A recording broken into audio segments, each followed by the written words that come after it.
राजाची कन्या होत्या, राजकुमारी होत्या, भिल्ल राजाची मुलगी होत्या।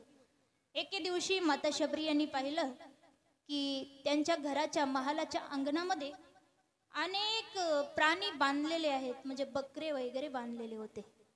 तेव्हा त्यांनी आपल्या पिताजींना विचारले, पिताजी हे सगळे प्राणी का बांधलेले आहेत? तेव्हा पिताजींनी सांगितलं की शबरी, उद्या तुला लग्नासाठी मुलगा पाहायला येणार आहे आणि जे पाहुणे येणार आहेत त्यांच्यासाठी मेजवानी म्हणून हे बकरे कापण्यासाठी बांधलेले आहेत।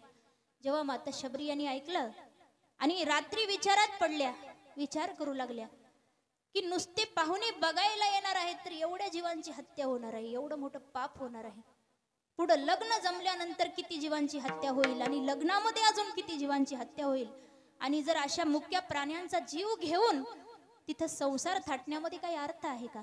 ज्या संसारापायी जर मुक्या प्राण्यांचा जीव जात असेल तो संसारच मला नको।